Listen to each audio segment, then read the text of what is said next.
Welcome back to the only reason you're subscribed to this channel. Happy New Year, everyone. This is what's new in Reaper 7.29. Also have a few things from 7.28 to catch up on. And in 7.29, the biggest changes are to the batch file converter. Let's take a look. Batch converter. Add button to list all output files. Add checkbox to disable all normalize, limit, fade, trim, pad settings. Add menu items to open input or output in Media Explorer. Add menu items to insert converted file or replace existing source files in current project. Allow using source file directory, but not overriding original files when converting media items. Automatically resize columns to fit when resizing window. Display take name media item in file list when converting media items. Display channel count, sample rate, bit depth for not yet converted items. Support both importing and exploding channels. Support converting selected items, all items, or only as yet unconverted items. Support dragging source files within the list to reorder. Support exploding to stereo pairs. Support trimming silence from start-end and or padding start-end with silence. Support preserving source file directory structure starting at any level. All right, so that was a lot to say, but let's just start off with what is the batch file converter. We're going to go to the File menu, Batch File Item Converter. So this window got an overhaul, a ton of new features, and a reorganization of the buttons. This can take files from anywhere on your hard drive, any type of media, basically, and then convert it to another form. Commonly, this is WAV to MP3, or taking multi-channel WAV files from a field recorder, converting that into single-channel WAV files or stereo WAV files, but it can do a lot more. So a lot of the features in the batch file converter are very similar to sort of the batch functions that are in the render window, where the render window is focused on what is happening in the current project. The batch file converter can work with things in the project or from outside of the project. You can drop in 10,000 files that are at, let's say, 96 kilohertz. And you want to convert them to 48 kilohertz just to save space, and because they basically sound the same. Hit run and they all go at the same time. You don't have to import them into a project and line them up or anything like that. You can rename things based on wildcards. A lot of things overlap with the rendered file window. Certainly a lot of things are almost identical. So basically this deals with files that are already rendered, saved somewhere on the disk, and then converting it to some other file format, whether it's changing MP3 to WAV, WAV to MP3, changing the bit depth, changing the sample rate. So I'm just going to import some clips here. I don't really know what these clips are. I think they were just quick recordings, testing some stuff, just to give us some files to work with here. And here's just a side-by-side comparison of what sort of changes have happened. They are definitely very similar looking. But certain things like resizing this window, the columns now automatically stretch, where in 7.8 and earlier that did not happen. Things like the normalize, limit, trim, instead of having to uncheck each of these individually, you can just globally toggle that on. You would have to go into this menu and change those things. Things like the explode function are now new. So explode pairs, and implode. Implode can take, let's say, 4 files and convert that into a 4-channel WAV file. So let's just start with 4 files. So we could take these 4 files and convert them into a 4-channel WAV file. It'll look like this. This button here shows the list of output files. There's a help page for implode and explode. As I mentioned before, there's this checkbox that turns on normalize, limit, trim, things like that. In here, we can do things like trimming the silence, add fade in, fade out. We can pad with silence, adding silence to the beginning or add silence to the end. And when you have different options here enabled, this label will change. So turn off all these things. Turn on trim, it'll just say trim. Now, if we have an item in this list, we can reorganize this. So we can just drag this around. And so whatever one is at the top will be the channel 1. And so it goes in the order, and you can just drag and drop to change the order. We can take one of these input files, we can show the source properties, we can open the folder or open this file in Media Explorer, just like that. For the output folder, output file, we can open the folder or open in Media Explorer.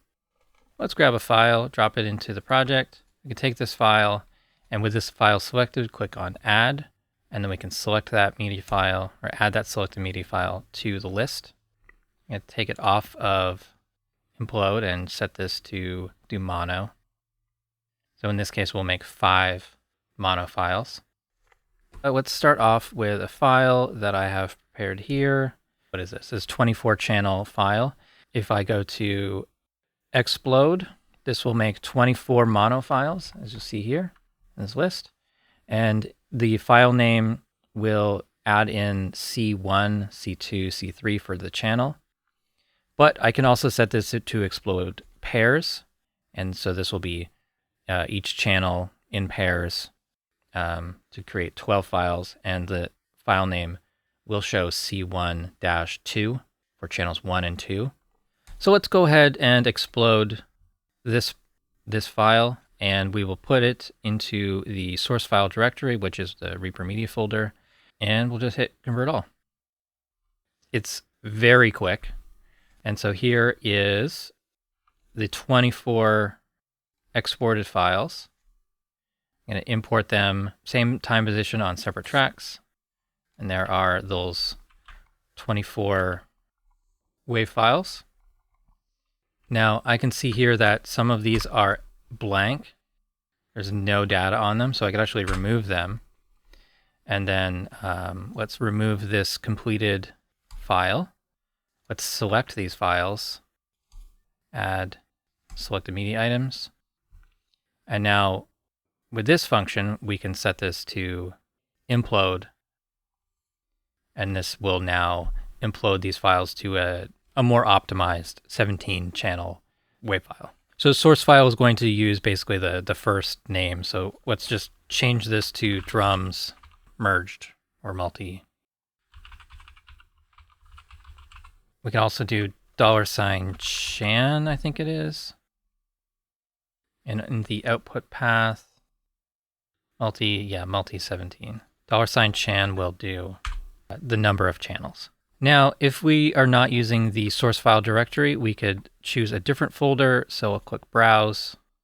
I'll just go to Desktop and open.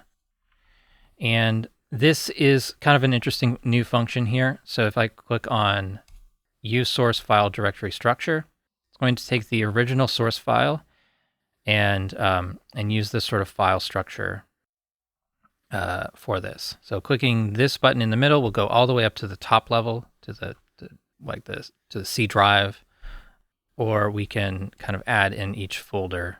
So if I set it like this, where with the users folder, while I've selected users Reaper blog desktop, what it actually exports is users Reaper blog desktop / username documents Reaper media drums merged 17.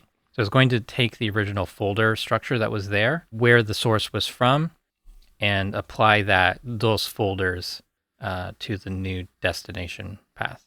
So this is important if you have something like game audio assets where you have like, let's say it's a footsteps, and then you have like the type of shoe and then the type of surface. And then each of these have to be within a certain folder structure. If you didn't have this source file directory structure, you'd kind of have to recreate that. But these options here should allow you to export to a new location while keeping the folder structure.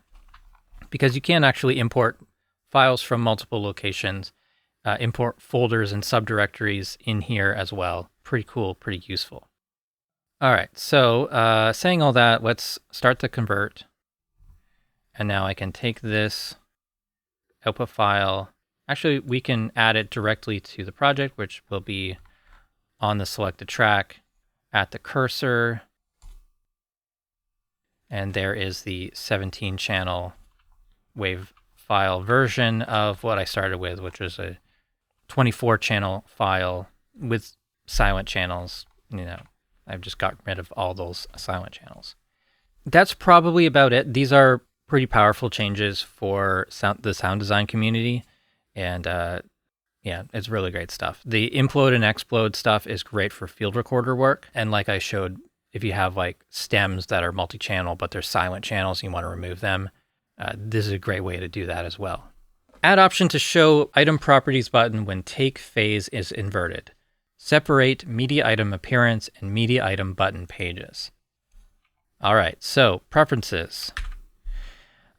Media item buttons used to be on the media item appearance page. So it used to be kind of in this section here.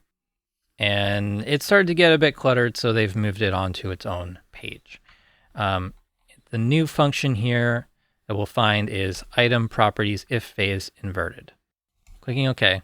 I can take this file here, double click, and if I hit this invert phase button here and click apply, now I've got that little icon and the tooltip will say phase inverted. It's not on by default. If this is a function you use, you might want to have an indicator for that function. Checkbox to disable all normalize, limit, fade, trim, pad settings. So like I showed in the batch file converter, this is also toggles in the normalize window. So we don't have the trim function, we don't have the pad function here, but limit, fade in and fade out are in the render window, and we can toggle that on and off very easily with one click now. A small change from 7.28, add apply button to various comment dialogues, effects, metadata, project bay. Support multi-line editing of multiple fields at the same time.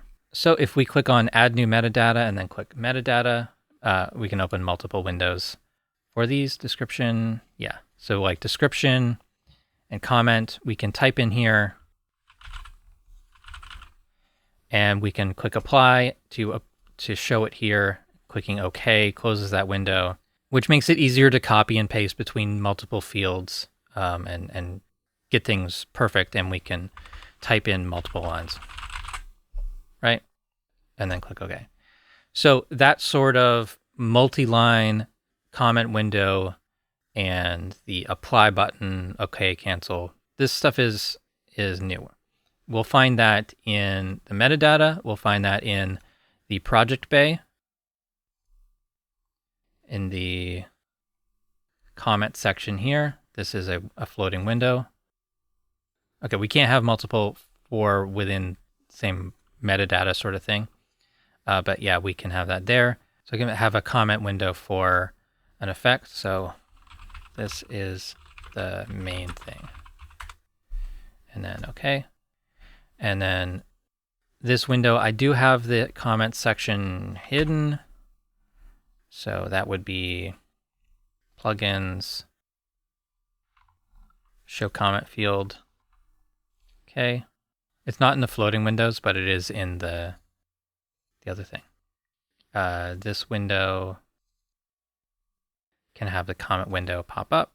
Yeah, I wasn't sure if this was the same. This comment section was the same as what's on the effects chain, but they do seem to be different. But they do both have that sort of large comment window, multi-line, etc. Wildcards. Add preference to define wildcard pattern to use as default file name prompt when running file save project as. Add support for wildcard track name or number, which resolves to track name if the track has a name, otherwise track number. Store separate lists of recent wildcard patterns per calling context, render, batch converter, etc. When you do file save as, if the project already exists and it has a name, it can use $project, but we can also choose other wildcards for this. We can get the title, author, and notes from the notes page of project settings. User and computer information, we get date and time. We can put all those sorts of information into the name of the project when we do a file save as. I'll show you in the notes page here. Title is the name of your project, and author is usually you. And you can put in some information here. And that can go into the default name of a project. By default here, you have a save as.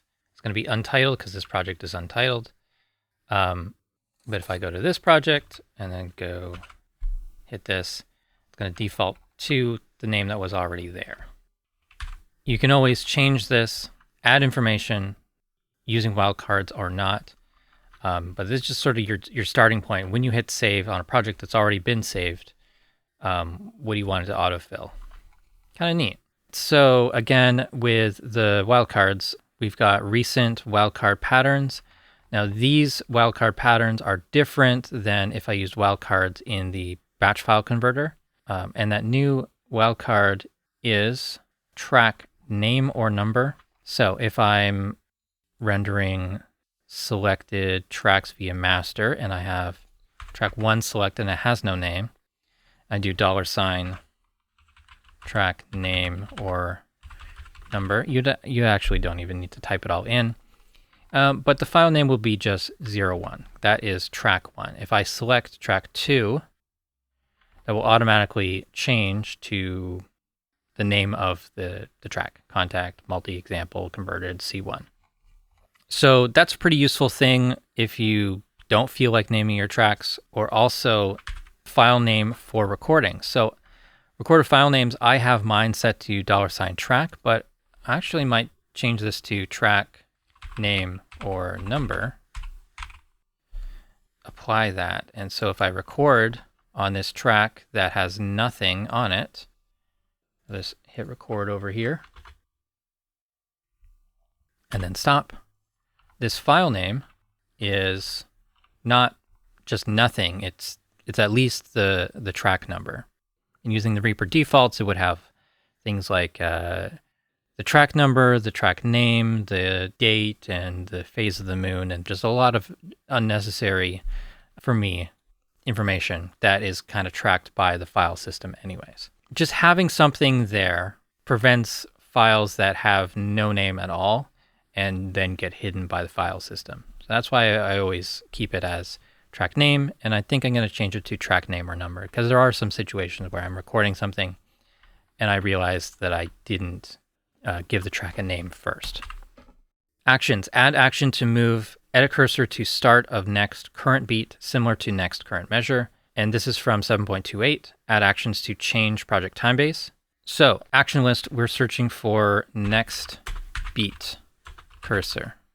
Move edit cursor to start of next beat, and we can also do previous, move edit cursor to start of current or previous beat. So let's just click here. We're on bar 49, beat 3, and if I hit run, that's going to go back to previous beat, which is beat 2, and then clicking that again goes back to beat 1. And next, move edit cursor to start of next beat, run, and so that's moving by beats.